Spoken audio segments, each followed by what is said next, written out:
L'homme qui va nous parler aujourd'hui, c'est un homme de Dieu, il est pasteur. Il va lui-même ajouter des choses intéressantes dans sa vie. Il est pasteur, il est marié, c'est aussi un entrepreneur. Dieu l'a utilisé, acclamons encore le Seigneur à cause de ça.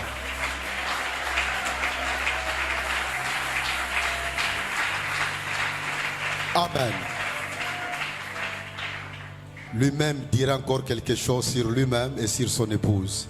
Quand je l'invite, acclamons encore le Seigneur. Mon frère dit devant. Gloire au Seigneur. Alléluia. Amen. Alléluia. Bonsoir tout le monde. Est-ce que vous pouvez faire un check à votre voisin et lui dire que Dieu te bénisse? Dis ça à ton voisin. Parce que tu es une bénédiction pour ton voisin. Amen. Tu es une bénédiction pour ta famille. Amen. Le diable m'a un peu attaqué. J'ai le début d'une petite toux. Mais je pense que ce n'est pas ça qui va nous arrêter. Amen. Je vous remercie pour votre participation à ces symposiums. Merci à vous parce que c'est grâce à vous que nous pouvons le tenir. Je remercie le patriarche et son épouse, Papa Sita Luemba. Et pour aller rapidement, je remercie également tous les serviteurs de Dieu qui sont venus, serviteurs et servants de Dieu. Que Dieu vous bénisse, que Dieu bénisse vos ministères, que Dieu bénisse tout ce que vous faites pour lui et que Dieu vous donne les moyens d'en faire encore plus. Je vous présente également mon épouse, Madame Myriel Matadi. Je prie de se lever. Je ne suis pas venu seul. Comme j'aime le dire, après la croix, c'est le plus beau cadeau que Dieu m'ait fait. On est mariés depuis 11 ans et on a 4 enfants. Nous allons prier. Éternel Dieu des armées, merci pour ces instants, Père. Si ton peuple m'écoute, il sera déçu. Je n'ai rien de bon à dire, je n'ai rien de consistant à proclamer. Alors je te prie, Seigneur, d'utiliser ma voix pour véhiculer ta parole à toi. Parle à chacun, transforme nos cœurs, édifie-nous au nom de Jésus. Nous t'avons ainsi prié. Amen. Amen. Alors nous allons aller un peu vite pour rattraper le temps. Hier, le pasteur Kouzi a démarré le symposium. Il nous a prêché sur les personnes que Dieu cherche. C'était un formidable enseignement pour ceux qui étaient là. Et gloire à Dieu pour ceux qui hier ont donné leur vie au Seigneur Jésus-Christ. Il y a des gens qui ont reçu le Seigneur Jésus-Christ hier. Que Dieu vous bénisse. Bienvenue dans la famille chrétienne. Et ce soir, nous allons voir quelque chose d'important parce que j'ai aimé quelque chose que le pasteur Kouzi a dit hier. Il a dit, quand Dieu te cherche, il y a urgence. Nous sommes donc venus à la rencontre du Dieu de la Bible. Et il est urgent pour un croyant ce soir. Il est urgent de connaître l'exigence de notre Père Céleste. Parce que c'est cela mon sous-thème ce soir. Mon sous-thème, c'est l'exigence du Père. L'exigence du Père. Une appellation connue de ces dieux de la Bible que nous allons présenter, souvent nous l'appelons le Dieu d'Abraham, d'Isaac et de Jacob. Les dieux d'Abraham, d'Isaac et de Jacob. Et nous allons voir l'exigence de ces dieux, l'exigence de notre Père Céleste pour chaque croyant ici présent. Qu'est-ce que Dieu t'exige pour être en accord avec lui? Et sans plus tarder, je vais commencer avec cette première vérité. La foi en Dieu le Père ne sauve pas.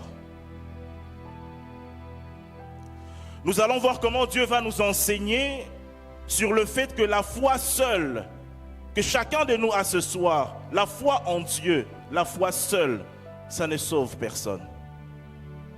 Nous allons voir comment la foi n'est que le moyen que Dieu utilise pour nous exiger quelque chose de plus important. Quelqu'un est avec moi? La foi n'est que l'enveloppe, c'est son contenu qui est plus important.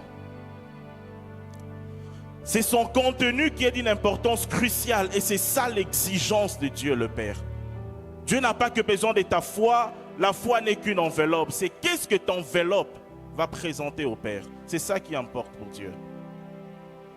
Et après cette compréhension, nous allons prier par rapport à ça. Abraham est le père de la foi. Nous avons dit, nous parlons du Dieu d'Abraham, d'Isaac et de Jacob. Abraham étant le père de la foi, il symbolise tous les croyants. Il symbolise la foi en Dieu. La foi que toi tu as en Dieu. Quand tu as quitté ta maison, tu es venu ce soir, tu as foi en Dieu. Depuis que tu sers le Seigneur Jésus-Christ, tu as foi en Dieu. Et Abraham symbolise la foi. Il représente donc toi et moi qui avons foi en Dieu. Les deux femmes de sa vie, Abraham va avoir deux femmes, sont les deux dispensations de la Bible. Les deux dispensations de la foi. Les deux pays, les deux partenaires qui peuvent accompagner Abraham, qui est la foi qui te représente. Et ces deux partenaires sont la loi ou la grâce. Agar, c'est la loi. Il va donner naissance à un fils du nom d'Ismaël. Agar est une femme d'Abraham. Fruit de la volonté d'Abraham, de l'effort d'Abraham pour devenir père. De l'effort de la foi que tu as. De l'aide qu'Abraham a voulu apporter à Dieu. Et ce n'était pas dans la volonté de Dieu. Sarah, la grâce, elle, à 90 ans, elle était déjà stérile, mais quand on a 90 ans, on est encore doublement, triplement stérile. Et elle, c'est l'image de la grâce. L'œuvre miraculeuse des dieux seuls, seulement des dieux. Ce soir, nous allons parler de l'exigence du Père. Dieu va nous rappeler son exigence. L'exigence du Dieu de la Bible. Pour que tout celui qui est croyant, pour que toi qui as la foi en Dieu, tu puisses rencontrer la satisfaction du Père. Amen. Alors c'est parti, nous commençons avec Abraham. Quand nous allons lire, je vous demanderai de garder vos livres parce que nous allons aller verset par verset. Comme ça, nous n'allons pas nous égarer. Genèse 12. Genèse chapitre 12, je suis au premier verset. Je lis pour nous. L'Éternel dit à Abraham, va-t'en de ton pays, de ta patrie et de la maison de ton père dans le pays que je te montrerai. Je ferai de toi une grande nation et je te bénirai. Je rendrai ton nom grand et tu seras une source de bénédiction. Je bénirai ceux qui te béniront et je maudirai ceux qui te maudiront. Et toutes les familles de la terre seront bénies en toi. Waouh! Jusque-là, le plan managé par Dieu lui-même se passe très bien. Toutes les assurances sont là. Dieu lui dit, va-t'en de ton pays, je serai avec toi. Toi, Abraham, toi, la foi, je vais marcher avec toi. 4e verset. Abraham partit comme l'Éternel lui avait dit, et Lot partit avec lui. Abraham partit comme l'Éternel lui avait dit. Abraham prit Sarai, sa femme, et Lot, fils de son frère, avec tous les biens qu'ils possédaient et les serviteurs qu'ils avaient acquis à Charan. Ils partirent pour aller dans le pays de Canaan. Et ils arrivèrent au pays de Canaan. L'Éternel apparut à Abraham et dit, je donnerai ce pays à ta postérité. Et Abraham bâtit là un autel à l'Éternel, c'est qui lui était apparu. Abraham continua ses marches et s'avança vers le midi. Si c'est ta Bible, tu soulignes le midi. Abraham donc va s'avancer vers le midi et là on dit, waouh, quelle obéissance. Dieu dit à Abraham de quitter, Abraham s'exécute. La foi s'exécute. Le croyant obéit à Dieu. Et en compagnie de Sarah, je vous ai dit que Sarah était la grâce, il avance vers le midi, la justice de Dieu. Quelqu'un est avec moi? Mais arrivé au 10e verset seulement au 10e verset, on nous dit, il y eut une famine dans le pays et Abraham descendit en Égypte pour y séjourner, car la famine était très grande dans le pays. Et là je me dis, mais je ne vois aucune instruction divine là. Jusque là il a fonctionné avec instruction de Dieu. Va-t'en de ton pays, va ici, va là-bas. Mais quand il y a famine, quand la foi rencontre une famine, la foi descend en Égypte sans la volonté de Dieu, sans l'instruction de Dieu. C'est de la propre initiative d'Abraham. L'Égypte, c'est toujours l'image de l'esclavage dans la Bible. Et ce soir, est-ce qu'il y a quelqu'un qui pense que Dieu s'est trompé? Est-ce qu'il y a une fois, Abraham te représente toi, est-ce qu'il y a une fois qui se dit, Dieu s'est trompé parce que les choses ne se passent pas comme prévu? Un appel des dieux, un plan des dieux, même une bénédiction des dieux, n'exclut pas la famine. Certes, nous sommes à Canaan, certes, c'est la destination des dieux, mais cela n'exclut pas qu'à un moment donné, il y ait des difficultés. Amen. Mais il y a un trésor dans la famine. Dieu ne n'envoie pas, ne laisse pas la famine arriver pour rien. Il y a un trésor que Dieu veut nous communiquer. Et il arrive toujours un moment où Dieu va tester ta foi, que tu le veuilles ou pas. Tu es croyant, il y aura un moment où Dieu va tester ta foi. Et cela est arrivé pour Abraham, la foi, lui qui te représente. Et voyons comment Abraham va réagir. Comme il était prêt d'entrer en Égypte, souvenez-vous, l'Égypte c'est l'image de l'esclavage, de la chair, de l'initiative d'Abraham. Il dit à Saraï, Saraï c'est l'image de la grâce. Voici, je sais que tu es une femme belle de figure. Quand les Égyptiens te verront, je suis au 11e verset. Là, je lis le 12e. Quand les Égyptiens te verront, ils diront, c'est sa femme, et ils me tueront, et ils te laisseront la vie. Dis, je te prie que tu es ma sœur, afin que je sois bien traité à cause de toi, et que mon âme vive grâce à toi. Vous voyez comment la foi se comporte? Vous voyez comment ta foi ou ma foi peut être tentée de se comporter? Quand survient la famine, la foi se dit, je veux me détacher de la grâce, je veux me détacher de Sarah. La foi a tendance à prendre les choses en main et délaisse Sarah, ce qui est une erreur. Quelqu'un doit retenir ceci. Quand tu prends les choses en main, tu les arraches des mains de Dieu. Quelqu'un m'a entendu? Quand tu prends les choses en main, quand tu veux tout contrôler, tu les arraches des mains de Dieu. Que fait ta foi quand la famine survient? Cette famine qui représente une maladie, une difficulté, un combat, agis-tu comme Abraham, te disant que non? C'est vrai que face à ces combats, Sarah, la grâce est trop belle. Sarah est fragile. Sarah va me désavantager. La grâce va me désavantager. Je dois lutter avec mon intelligence. Est-ce que ta foi délaisse la grâce quand il y a famine? 17e verset. Mais l'Éternel frappa des grandes plaies Pharaon et sa maison au sujet de Saraï, femme d'Abraham. Alors Pharaon appela Abraham et dit, mais qu'est-ce que tu m'as fait? Pourquoi ne m'as-tu pas déclaré que c'est ta femme? Pourquoi as-tu dit que c'est ta sœur? Aussi l'ai-je pris pour ma femme. Maintenant voici ta femme, prends-la et va-t'en. Et Pharaon donna l'ordre à ses gens de le renvoyer, lui et sa femme, avec tout ce qui lui appartenait. Ça veut dire que quand Abraham a menti à Pharaon, Pharaon s'en va et Pharaon se rend compte que ce n'est pas la sœur d'Abraham, qu'Abraham a menti.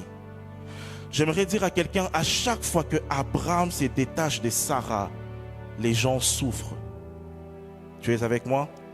À chaque fois que la foi se détache de la grâce, les gens souffrent. Je sais que tu as un problème. Une famine est survenue dans un domaine de ta vie. Je le sais. Je ne sais pas lequel domaine. Et ta foi va être tentée d'évoluer seule, d'aller arracher, d'aller conquérir seule, de trouver que la grâce de Dieu n'a pas sa place dans cette crise, dans ces combats. Face à cette adversité, la tentation est grande de se dire que la grâce ne sera pas de taille. Je parle à Abraham ce soir. Je parle à un croyant ce soir. Retiens ceci, quand tu délaisses la grâce, toi-même tu souffres et tu fais souffrir les autres.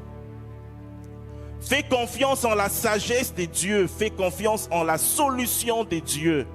Laisse la grâce à tes côtés. Est-ce que je parle à une foi? Est-ce que je parle à un croyant? Voilà pourquoi au début je vous ai dit, la foi en Dieu ne sauve pas. La formule ce n'est pas foi plus Dieu égale salut. Non. La formule c'est foi plus grâce plus Dieu égale salut. Quelqu'un m'a suivi? Sinon, en quoi nous serions différents des Juifs? Eux aussi, ils croient au même Dieu que nous. Mais ils n'ont pas la grâce personnifiée qui est Jésus-Christ. La foi en Dieu ne sauve pas. Chapitre 13. Genèse, je passe au chapitre 13, premier verset.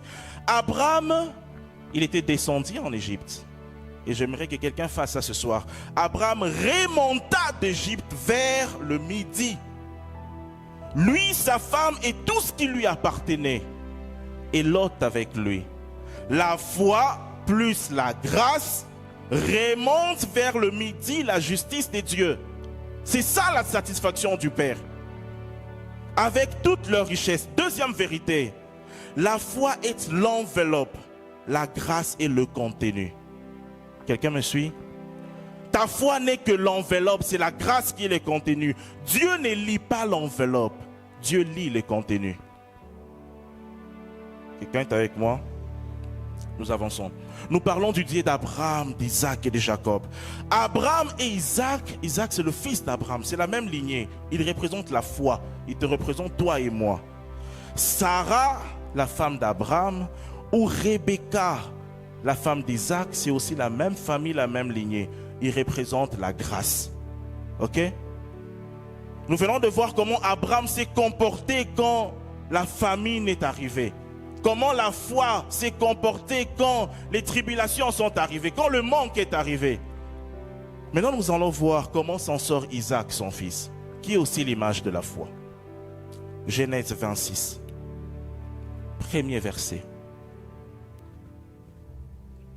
Et j'aime comment ça commence. Premier verset, Genèse 26. Il eut une famine, encore une famine, dans le pays, outre la première famine qui eut lieu du temps d'Abraham. Et Isaac alla vers Abimelech, roi des Philistins, à Guérar. Deuxième verset.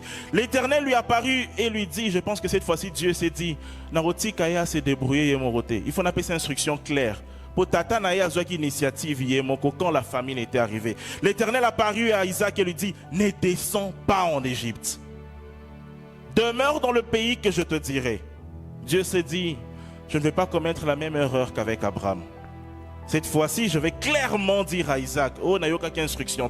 Comme ce soir, Dieu va clairement dire à quelqu'un, quand survient la famine, ne descends pas vers l'Égypte. Amen. Je ne veux plus que la foi de ses frères, ça c'est ce que Dieu te dit, la foi de ses frères ou de ses sœurs à ces symposiums commettent la même erreur que leur ancêtre Abraham qui te représente. Dieu va donc clairement dire à quelqu'un, ne descends pas. Troisième verset, séjourne dans ces pays-ci, je serai avec toi et je te bénirai car je donnerai toutes ces contrées à toi et à ta postérité. Et je tiendrai le serment que je fais à Abraham ton père. Et Isaac resta à Guérar. Waouh! La famine survient. Isaac ne panique pas. Il ne descend pas vers l'Égypte. Il entend l'instruction de Dieu et il demeure à Guérar. Envie de dire Alléluia. Enfin, il s'est bien comporté. La foi s'est bien comportée face à la famine. Au moins, lui, il a compris la leçon. Il reste là. Mais comme quelqu'un ce soir, il va céder à la pression. Il y a des gens qui ne supportent pas la pression. Hein? Je prie au nom de Jésus que tu aies la capacité de supporter la pression qui pourrait te faire dévier de ta destinée. Amen. 7e verset. Lorsque les gens du lieu faisaient des questions sur sa femme, il disait, c'est ma sœur. Car il craignait en disant ma femme que les gens du lieu le tuassent parce que Rebecca était belle de figure. Et je suis déçu. Encore une fois, échec. Encore une fois, la foi pense s'en sortir seule. Isaac te représente, toi et moi, représente la foi. Encore une fois, quand survient l'adversité, quand arrive une pression, la foi s'est dit, la grâce est faible pour ces combats. La grâce ne va pas s'en sortir. Et on dit, il craignait. Il dit, Rebecca va me désavantager. Rebecca qui représente la grâce. Parce que Rebecca est très belle de figure. Combien pensent que fonctionner avec leurs propres efforts vaut mieux que fonctionner avec la grâce? Est-ce que je parle à un croyant? Comme Sarah ou Rebecca, la grâce est trop belle pour être vraie. Il y a des croyants qui se disent ça. La satisfaction du Père ne te présente pas seul devant lui. Et toujours la grâce avec toi. J'aime ce que dit Paul. Je pense que Paul, en connaissant de tout ça, Paul dit, je n'ai point honte de l'évangile. Amen. Koyoka évangile sonité. Nous continuons, 9e verset. Abimelech fit appeler Isaac et dit, certainement c'est ta femme. Comment as-tu pu dire c'est ma sœur? Isaac lui répondit, j'ai parlé ainsi de peur de mourir à cause d'elle. Vous savez la raison pour laquelle plusieurs croyants refusent le message de la grâce. Plusieurs croyants ne veulent pas fonctionner avec la grâce. Leur foi délaisse Sarah ou délaisse Rebecca. C'est parce qu'ils se disent, la grâce est faible. La grâce va me désavantager. Je risque gros là. Je risque ma santé. Je risque mon travail. Je risque mon ministère. Alors, si je laisse les choses entre les mains de Dieu, sans fournir mes propres efforts, ça risque de ne pas marcher. Est-ce que je parle à un croyant? Soyons francs entre nous. On s'est dit ça souvent. Si je ne prends pas les choses en main, peut-être ça ne marchera pas. Parce que la grâce est trop belle pour être vraie. Vous savez, une autre appellation de l'évangile, on dit l'évangile de la grâce. C'est ça l'évangile que nous devons prêcher. Quelqu'un est avec moi? 11e verset. Alors Abimelech fit cette ordonnance pour tout le peuple. Celui qui touchera à cet homme ou à sa femme sera mis à mort. Et ça me fait rire parce que c'est tout l'inverse. Isaac craint, il s'est dit, si moi à la fois je fonctionne avec la grâce, je vais mourir. Et c'est le contraire qui arrive. Quand on lui remet sa femme, il y a l'instruction qui est donnée, que quiconque touchera à cet homme ou à sa femme mourra. Quelqu'un est avec moi? La grâce de Dieu te rendra intouchable. Quiconque osera, Dieu frappera. Amen. Ta foi craint de mourir, alors rejette la grâce. Mais je viens de te dire, accepte la grâce et tu seras un danger de mort ambulant. Amen. Parce que j'ai découvert une chose avec la grâce de Dieu. La grâce est aveugle. Quelqu'un me suit? La grâce est aveugle. Quand tu fonctionnes avec la grâce de Dieu, quiconque te fait du mal est frappé, qui qu'il soit, et peu importe votre relation. Quelqu'un me suit? La grâce est aveugle. 12e verset. On avance. Isaac s'aima dans ces pays et il recueillit cette année-là le centuple, car l'Éternel le bénit. Cet homme devint riche et il alla s'enrichissant de plus en plus jusqu'à ce qu'il devint fort riche. Waouh! Là, nous parlons de la bénédiction matérielle. Quelqu'un est avec moi? Nous ne prêcherons jamais, jamais l'évangile du misérabilisme. Nous prêchons l'évangile où Dieu bénit ses enfants. Amen. J'ai une façon de formuler cela. Dieu ne nous veut pas tous millionnaires. Dieu n'a pas promis à tout le monde d'être super riche. Mais Dieu a promis à tout le monde d'être heureux. Amen. Et le bonheur est relatif. Quelqu'un peut être malheureux avec 1 million, toi tu es heureux avec 100 000. Mais il faut que dans ta vie tu sois vraiment heureux. Ce n'est pas l'évangile de la prospérité. C'est la bonne nouvelle de Dieu. Isaac s'en sort quand même. Je suis fier d'Isaac quand même, il s'en sort. Oui, Isaac, représentation de la foi, s'en sort bien. Sauf qu'à un moment, il avait quand même régné sa femme, n'oublions pas. Amen. Et là, Dieu réalise que Kondima, la foi, quand la famine arrive, Namoni comment Abraham s'est comporté, il est descendu en Égypte. J'ai vu comment Isaac s'est comporté. Ok, Isaac est resté sur place, mais il a quand même régné la grâce à un moment. Dieu est sage. Dis à ton voisin, Dieu est sage. Dieu va se dire, ok, je vais trouver une solution. Pour que comme la foi a toujours tendance à paniquer, que peu importe sa panique, que je sois paré à toute éventualité. Parce que Dieu t'aime. C'est la solution. Amen. Parce qu'à l'obéissance, soit tu descends en Égypte, soit tu restes sur place, mais à un moment donné, panique et tu te dis, non, je vais fonctionner avec mes propres efforts. Et j'aime la solution de Dieu. Amen. Pour parer à toute éventualité. La solution de Dieu, c'est que ta foi soit petite pour descendre en Égypte. Ou que ta foi vacille en restant sur place en régnant la grâce. Que Dieu soit quand même ta solution. Il y a un moment la parole de Dieu te dit, ce soir, tu vas rencontrer les dieux de la Bible. Parce que ce n'est pas ta foi qui compte. Amen. Dieu paraît à cette éventualité. Nous venons de voir la leçon la leçon que Dieu va donner à Abraham, à son fils Isaac. Maintenant, nous allons voir comment va se comporter Jacob. Nous allons dire, nous voyons le Dieu d'Abraham, d'Isaac et de Jacob. Et Dieu s'est dit, je vais parer à toute éventualité, mais peu importe, Atikala sur place, toi qui es en Égypte, je n'aurai qu'une exigence. Rappelez-vous de notre sous-thème, ok?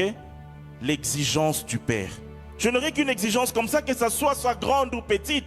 L'exigence suffira pour que mon enfant soit béni. Amen. Voyons voir. Nous avons vu comment s'est comporté Abraham face à la famine. Nous avons vu comment s'est comporté Jacob face à la famine. Non, Isaac face à la famine. Maintenant, regardons comment va se comporter Jacob face à la famine. Abraham, Isaac, Jacob représentent toujours la foi. Ta foi, toi et moi croyants. Ok? Sarah, Rebecca et même Rachel. D'ailleurs, Rachel veut dire agneau. Rachel représente toujours la grâce. Ok? Nous sommes avec Isaac maintenant, avec Jacob maintenant. Genèse 41, 57e verset. Genèse 41, 57e verset. Gardez vos Bibles ouvertes parce que nous allons vraiment lire la parole de Dieu et avancer. Et de tous les pays, on arrivait en Égypte. Pour, si c'est ta Bible souligne ces mots, pour acheter du blé auprès de Joseph. Car la famine était forte dans tous les pays.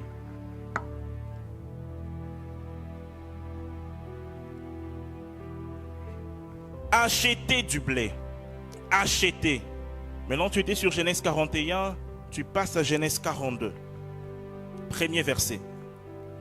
Jacob, donc la foi, voyant qu'il y avait du blé en Égypte, dit à ses fils, pourquoi vous regardez-vous les uns les autres? Voici, j'apprends qu'il y a du blé en Égypte. Descendez-y.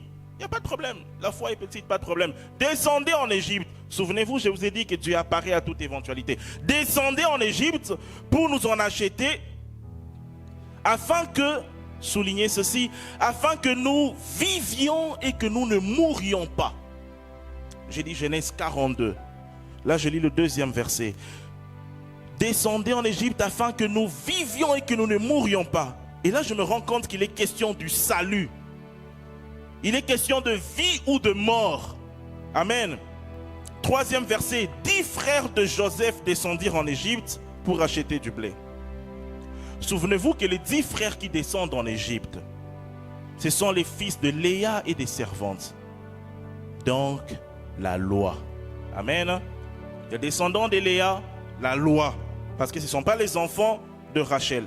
La loi. Donc, pour récapituler. Donc, la loi, Jacob, la foi, envoie la loi, les 10 fils, ok, représentation des 10 commandements, envoie la loi acheter le salut en Égypte. Quelqu'un est avec moi? La foi envoie la loi acheter le salut. 4e verset. Jacob n'envoyant point avec eux Benjamin, frère de Joseph. Et pour quelle raison? Dans la crainte qu'il ne lui arriva malheur. Benjamin est l'enfant de Rachel. Benjamin, c'est l'image de la grâce. Donc, représentation de la grâce. Et comme d'habitude, la foi est au bang et la grâce.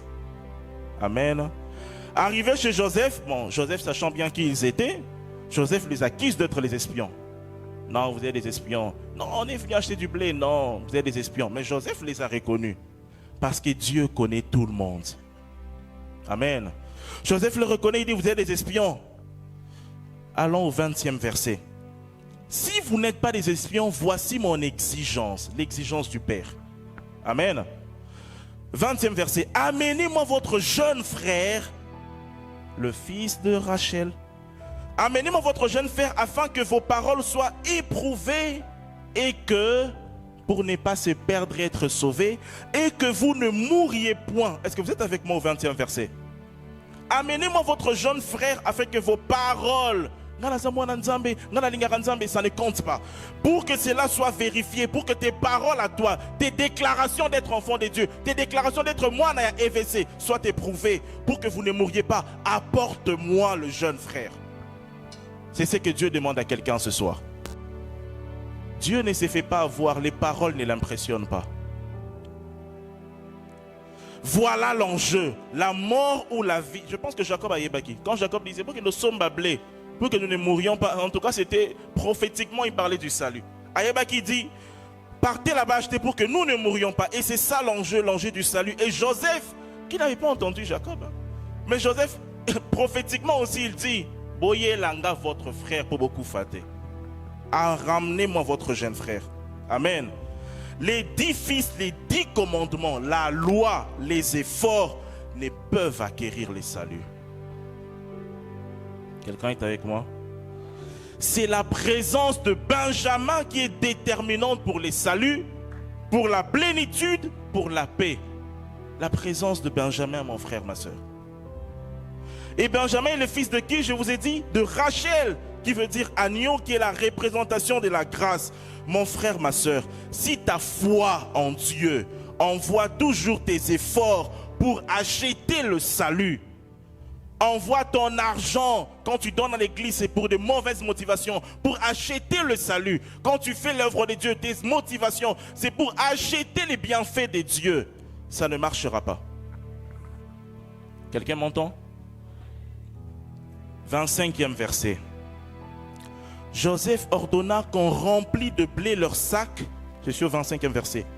Qu'on remit l'argent de chacun dans son sac et qu'on leur donna des provisions pour la route. Et l'on fit ainsi. Ils chargèrent de blé sur leurs ânes et partirent. Notre Dieu est plein d'amour. Amen. Voilà le fonctionnement des dieux. Enfants d'esclaves, croyants qui fonctionnent sous la loi, croyants légalistes, Dieu donne quand même un peu de blé. Quelqu'un est avec moi? Il est bon, dans sa bonté, il te donne un peu de blé. Et j'aime la précision de la Bible. C'est ta provision pour la route.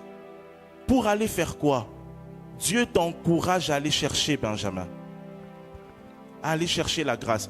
Donc quand tu es un chrétien légaliste et que tu te bats par tes propres efforts, quand tu vois des résultats, ce sont des petits résultats. Dieu peut te donner des résultats, mais c'est juste pour t'encourager à lui ramener la grâce. Est-ce que quelqu'un me comprend? Le problème est que la plupart des chrétiens, enfants de la loi, voient des résultats et pensent que c'est la volonté de Dieu. Nabundi nangamoko, j'ai lutté et j'ai acquis des résultats. Ce n'est pas la volonté de Dieu. Dieu est plein d'amour. Il t'encourage à aller chercher la grâce. Il te donne juste la provision pour la route. Amen. C'est que tu crois les résultats de tes efforts, c'est la provision du Père pour t'encourager à aller chercher, ramener Benjamin la grâce. Et j'aime ce que Christ dit. Christ dit, ils chasseront les démons en mon nom. Hein? Ils guériront même les malades. Et à la fin, je leur dirai, je ne vous ai jamais connu. Donc ça veut dire que crédibiliser un ministère par le fait de chasser des démons et guérir des malades, c'est être un bébé spirituel. Amen. Christ lui-même dit, Esa passeporté. Tu vois comment il prophétise. Tu vois qu'il dit avec précision. Tu vois que quand il prie, il guérit les malades. Ce n'est pas du tout un passeport. Ce n'est pas du tout un chrétien mûr. Ce n'est pas comme ça qu'il crédibilise un ministère. C'est de voir, est-ce qu'azoté a évangile? Amen. La Bible a tout prévu.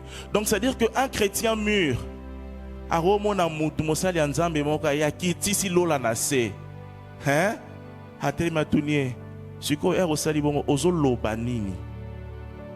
Amen. Et si ce que tu dis, ce n'est pas ça, tu n'impressionnes pas. Que des bébés spirituels peuvent être impressionnés par ça. Amen. 27e verset. Et ça, c'est intéressant. L'un d'eux ouvrit son sac pour donner du fourrage à son âne dans le lieu où ils passèrent la nuit, et il vit l'argent qui était à l'entrée du sac. Waouh! Joseph leur retourna l'argent parce qu'on ne marchande pas avec Dieu. Est-ce qu'il y a des commerçants spirituels ici? Est-ce qu'il y en a ceux qui font du commerce avec Dieu? On ne marchande pas avec Dieu. Et quand tu crois avoir acheté quelque chose, regarde dans ton sac, ton argent est là. Quelqu'un me comprend? Vous verrez que vous avez reçu Vous n'avez pas acheté. Si seulement vous pouvez avoir les yeux correctement ouverts. Vous croyez avoir acheté par votre énergie, par vos efforts. Regardez dans le sac. Vos efforts sont là. Espérant Benjamin. Quelqu'un me comprend? De retour auprès de Jacob. Les dix fils, la loi a été acheté les blés. Bazongi par Jacob. Ils ont été achetés la bénédiction du Père. Ils retournent auprès de la foi. Tes efforts, et où tu consommes pas Nzambe. Pensez à acheter. Nzamba zong si l'imbo m'appelle sur moi biloko. Ozongi auprès la foi. Et Jacob, leur père, leur dit, je suis au 36e verset maintenant. Jacob, leur père, leur dit, vous me privez de mes enfants. Joseph n'est plus. Joseph n'est plus. Mettons une pause. Pourquoi Joseph n'est plus? Souvenez-vous, je vous ai dit que suite au comportement d'Abraham et d'Isaac face à la famine, Dieu veut parer à toute éventualité maintenant. Oti kalato qui est en Égypte, Nzambaza partout. Fouaneuse à la mounene tomukie, Nzambaza, pour autant que tu lui ramènes son exigence. Benjamin. Quelqu'un m'entend? 38e verset. Jacob dit, mon fils ne descendra point avec vous. Là, il parle de Benjamin. Ne descendra point avec vous, car son frère est mort et il reste seul. S'il lui arrivait un malheur, dans le voyage que vous allez faire, vous feriez descendre mes cheveux blancs dans la douleur, dans le séjour de mort. La peur de l'inconnu. Amen. Tu t'es dit, ah, au moins les résultats de ma vie chrétienne légaliste, je les ai. Quand je veux acheter une bénédiction des dieux, j'arrive quand même à acheter selon ta compréhension. Maintenant que je commence à fonctionner sous la grâce, je n'ai jamais fonctionné sous la grâce. La peur de l'inconnu. Amen. On a quand même pu acheter un peu de blé pour quelques jours. Maintenant, prendre le risque d'envoyer la grâce, Benjamin, avec toutes les modifications que cela apporte à ma vie chrétienne. Quelqu'un ce soir, une fois ce soir, a peur. Va se dire, de manière légaliste au moins, ma chair sent que je contribue. Ma chair sent que je me bats. La grâce, c'est risqué. Face aux sorciers de ma famille, la grâce est faible et simbaté. Face à mon chômage, face à la malédiction qui pèse sur nous, que ma foi ramène la grâce devant Dieu. Nabunda, faut na sentir penza que nazo bundanga moko. La peur. Mais j'ai une devise pour vous, ça te permettra de surveiller toujours ta vie de prière. Vous êtes prêts? Une bonne prière est toujours humble. Quelqu'un m'a compris? Peu importe le type de prière, que tu chasses des démons, que tu demandes, Dieu ne fonctionne d'aucune manière avec l'orgueil. Peu importe le type de prière que tu fais, une bonne prière est toujours humble. Ça te permettra de surveiller ta vie de prière pour ne jamais passer de la grâce à la loi. Amen. Ça me rappelle un frère que j'ai connu. Excusez-moi, je vous ai dit que tout m'est dérangé. J'ai connu une frère il y a longtemps. Un jour, nous étions à l'église. Bon, moi, j'étais avec les jeunes autour de moi. Non, mais ces frères-là, je pense que lui, parmi les légalistes, lui, il est au sommet. Où il était au sommet du légalisme. Lui, vraiment, c'était le pape du légalisme. Et un jour, il avait un autre frère avec lui, tout ça. C'était eux des guerriers, des bagarreurs. Donc, Bango Batamakasi Yanzambe. Dans la prière, on avait une réunion avec certains jeunes. J'avais des jeunes avec moi dehors. Façon bazotinda ba obu. Tire bouh. Ta ta ta ta ta ta ta ta. Pas moyen de travailler dehors. Maman la guerre mondiale libre dans cette permanence. Et les combats spirituels n'est pas mauvais, hein, mais une bonne prière est toujours humble. Maman la guerre mondiale, et je me souviens, ça, il faisait tellement de bruit. Non, je pense que même guerre à Goma. Et ça la maquille les bons côtés. Babamba, va sauter. À un moment donné, j'ai écrit à mon époux, j'ai dit chérie, je pense que ah babomi Satan. Sois coufité. Parce que nous vivre. Et quand ils sont sortis, je pense que c'est pour ça aussi qu'à l'époque, je préfère dire à l'époque, on a remarqué que dans la plupart des églises, les intercesseurs n'étaient pas des gens vraiment bénis. Parce qu'ils utilisaient leur prière comme des armes, comme des choses pour arracher. Et du coup, les résultats, bimi après guerre mondiale, chemise à moto qui est collée. Au second pas de tambola donc. Bah si c'est pas problème dans sa vie quoi. Donc bah l'eau en tout cas ça ça n'a confité moment na lemba là été Johanna. Rien du tout. Amen. Et tu vois, nous combattons, le combat spirituel est réel. Mais nous combattons dans la victoire.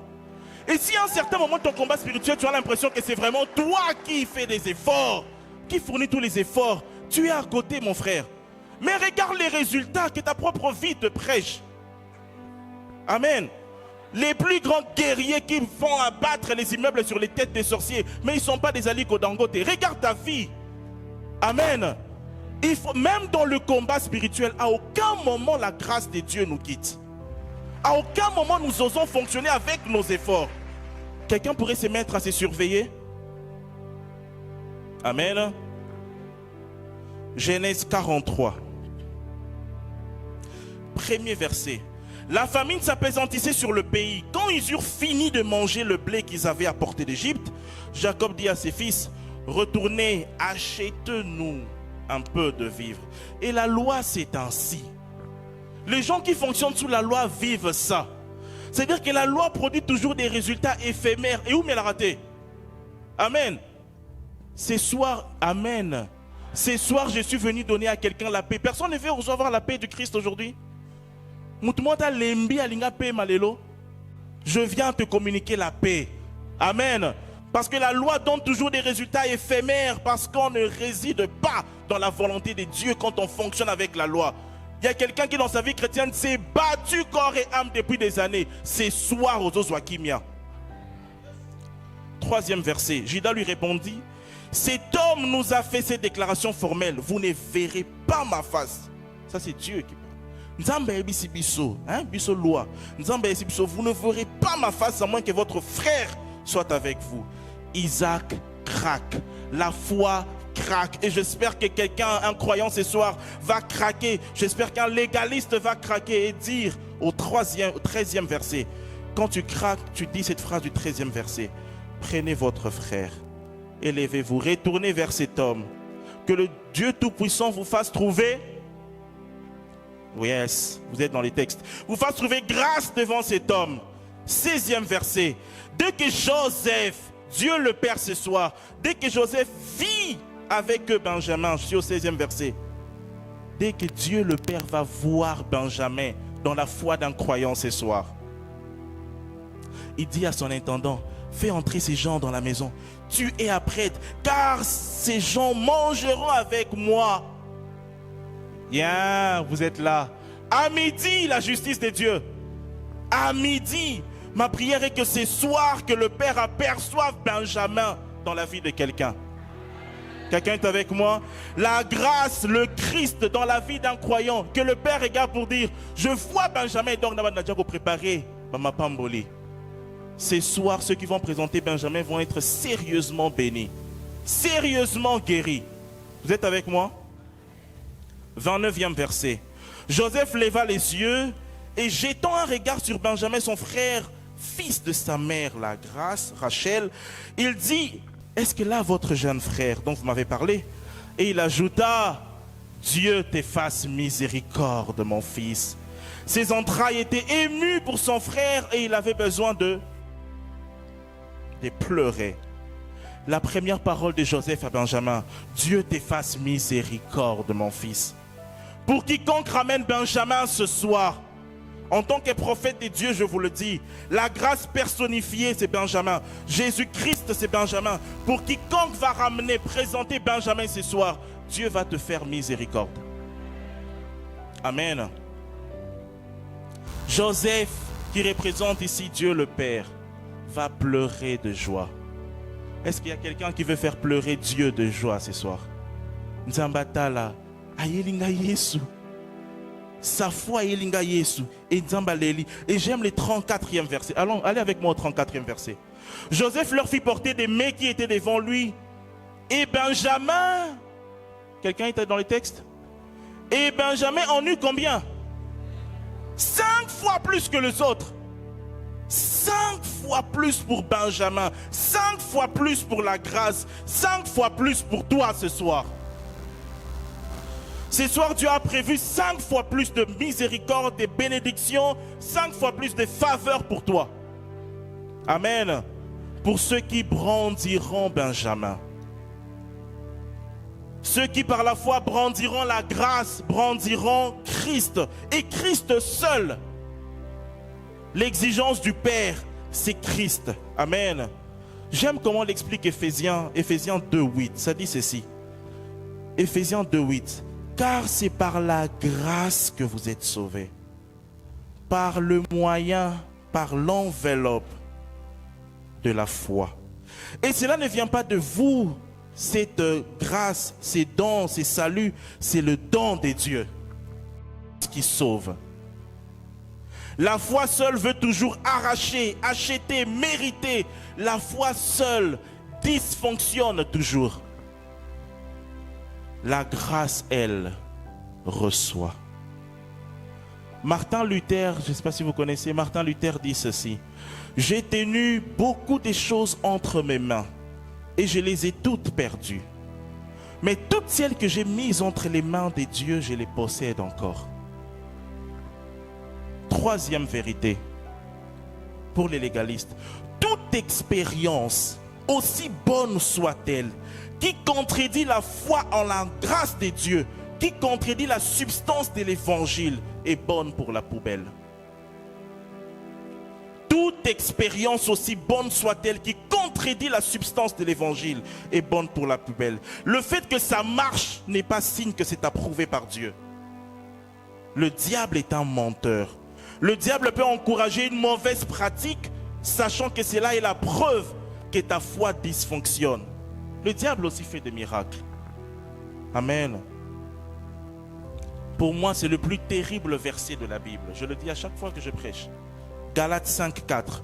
Vous êtes séparés de Christ, vous tous qui cherchez la justification par la loi. Vous êtes déchus de la grâce. On est déchus que d'une position qu'on occupait déjà. Je prie pour les frères et sœurs qui ont reçu Christ hier. Si vous démarrez déjà avec cette connaissance, avec cette précision dans la foi chrétienne, vous ne tomberez pas dans la loi et vous ne tomberez pas dans la perdition. Quoi qu'en ayant la foi en Dieu. Quelqu'un me comprend?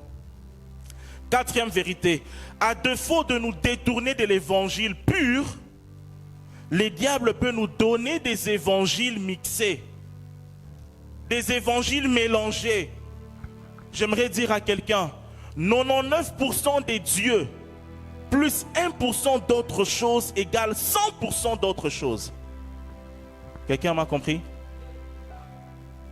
99% des dieux. Si tu as quelque chose d'autre dans ton évangile, dans ta théologie, dans ta pratique et tu rajoutes, ça fait 100% d'autre chose. Et je pourrais même dire 99% de l'évangile plus 1% de autre chose, c'est 100% autre chose. Quelqu'un m'en comprend? En philosophie ou en psychologie, il y a ce qu'on appelle le sophisme du juste milieu. C'est quoi le sophisme du juste milieu?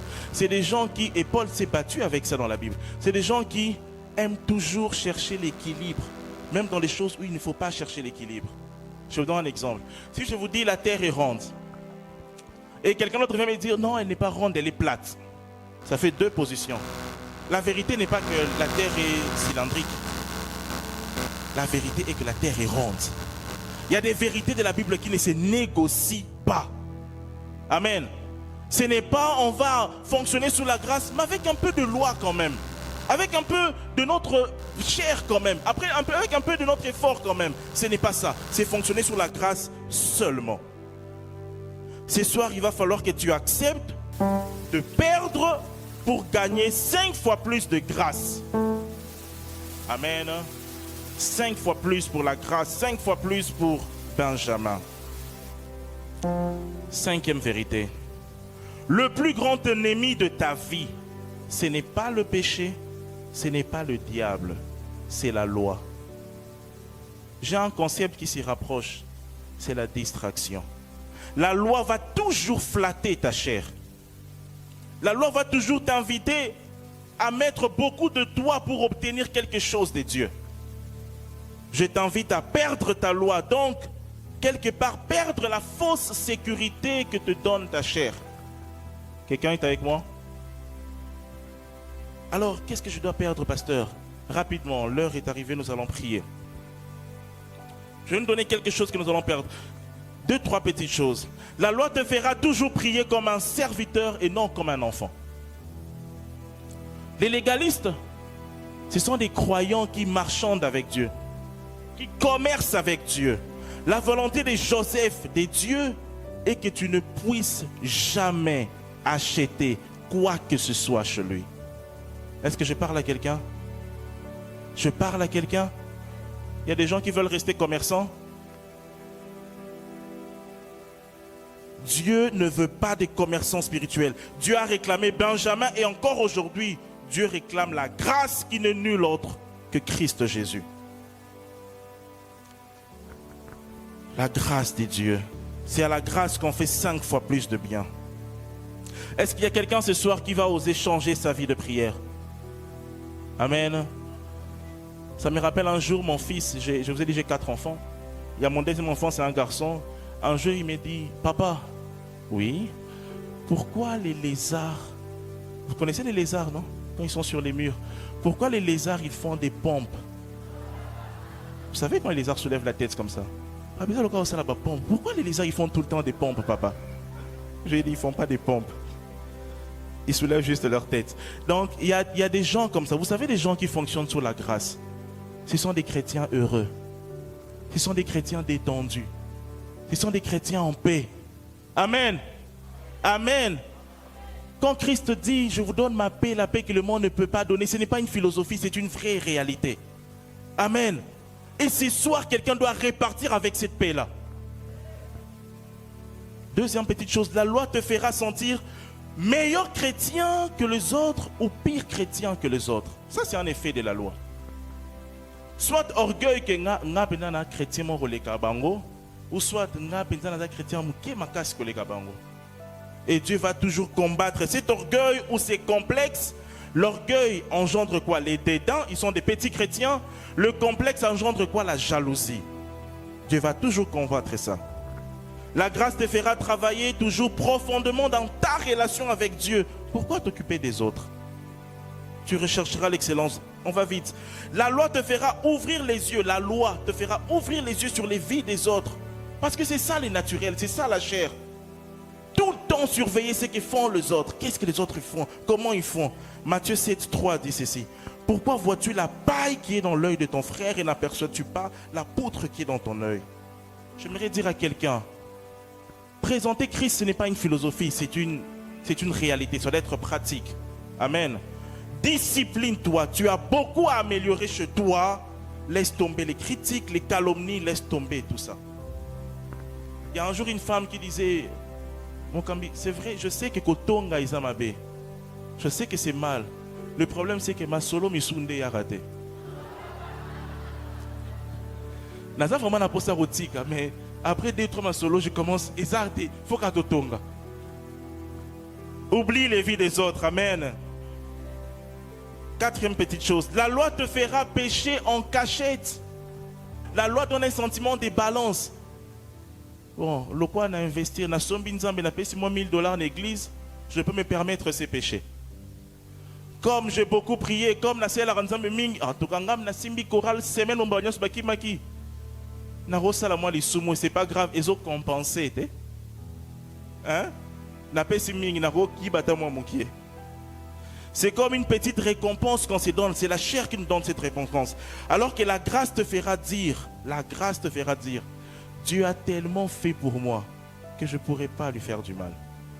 Vous savez comment moi je définis la sanctification? La sanctification est une reconnaissance à Dieu. Ce n'est pas des efforts que tu fournis. Tu te dis, comment je vois ma vie? Non, il ne mérite pas ça. Je vais faire des efforts. Certes, je peux tomber, mais ça n'a pas par erreur. Mais la Kobunda quand même. Pas parce que je veux gagner quelque chose, mais parce que j'ai trop reçu. C'est différent. Amen. Et cinquième petite chose, la loi te fera croire que ta prière compte plus que l'amour. On a des chrétiens comme ça. On a des chrétiens qui s'empoisonnent. On a des chrétiens qui se font du mal. On a des chrétiens qui prient tellement tellement. La loi te fera croire que ta prière compte plus que l'amour. Tu peux faire des coups bas aux autres, trahir les autres et penser quand même bénéficier des faveurs de Dieu. Parce que tu te dis, je me bats quand même aussi de moi-même. Il y a un employé qui arrive dans ton entreprise qui est performant, tu te dis, na sali réputation, na détruit, comme ça je me mets en avant-plan. Mais malgré ça, tu pries. Et quand ça réussit, quand ton coup mauvais réussit, tu te dis, Dieu m'a visité. Amen. La loi te fera croire que ta prière compte plus que l'amour. Non, l'amour est toujours supérieur à tout. Je vais conclure en disant ceci. Jacob, ta foi. Je ne sais pas quel est ton nom. Christian, Joseph, José, je ne sais pas quel est ton nom. Je parle à un homme et à une femme remplis de foi. Je parle à ta foi. Je parle à ton problème. Obundi Mingi. Amen. La clé que je t'apporte ce soir, c'est Benjamin. Je parle à ta foi pour ne plus recevoir de petites portions. Pour ne plus te battre, recevoir de petites portions, de petites bénédictions. Pour carrément t'installer dans les grâces, dans les faveurs de Dieu. L'exigence du Père, c'est Benjamin. L'exigence du Père, c'est la grâce. La clé de la paix, la clé du repos. Le repos, et toi et les gens autour de toi, ils savent qu'il va finir par s'en sortir. Parce que, oh, Wana, Azalarapenda Yanzambe. Il y a quelque chose que j'aime dire aux gens, c'est que l'amour de Dieu a une particularité. L'amour de Dieu, quand tu comprends l'amour de Dieu dans ta vie, ça te fera toujours te sentir comme si Dieu t'aimait toi plus que tout le monde. Amen. Et tu sais que c'est faux, hein? Tu sais que Dieu aime tout le monde de la même manière. Mais quand tu regardes ta vie, je te dis, t'es entre nous, quand même. Entre nous, dis. Si tu n'as pas cette impression-là, c'est que tu n'as pas encore découvert l'amour de Dieu. Et chacun de vous doit ressentir cela. C'est ça la vérité de l'amour de Dieu. Tu auras l'impression que Dieu t'occupe de ta vie personnellement. Tous les jours, Dieu s'occupe que de toi. C'est-à-dire qu'il se réveille le matin, il se dit, mais bolingo nayo. C'est comme si Naïnde la préféré nayo. C'est ça la grâce, mes amis. Amen. Ils ont la sorte que Binonion se bosse dans le mouvement des pompes, mais ils ont les arts. Sans effort. Amen. Change de fusil d'épaule. Passe de la loi à la grâce. La foi en Dieu ne sauve personne. La foi en la grâce de Dieu, c'est ça qui sauve. La foi n'est qu'un véhicule. Le risque pour tous les croyants, ce n'est pas le diable, ce n'est pas le péché, c'est la loi. Amen. Est-ce que quelqu'un peut brandir Benjamin ce soir? Est-ce que quelqu'un peut surveiller sa vie pour dire, Seigneur, je décide de ne brandir que la grâce maintenant. Ma foi ne va pas délaisser la grâce, mais fonctionner avec la grâce. Amen. Est-ce que nous pouvons acclamer le Seigneur? Je te demanderai, nous avons quelques sujets de prière. Tu vas te lever, nous allons prier. Nous allons prier, chacun de nous va repartir d'ici rempli de l'amour de Dieu.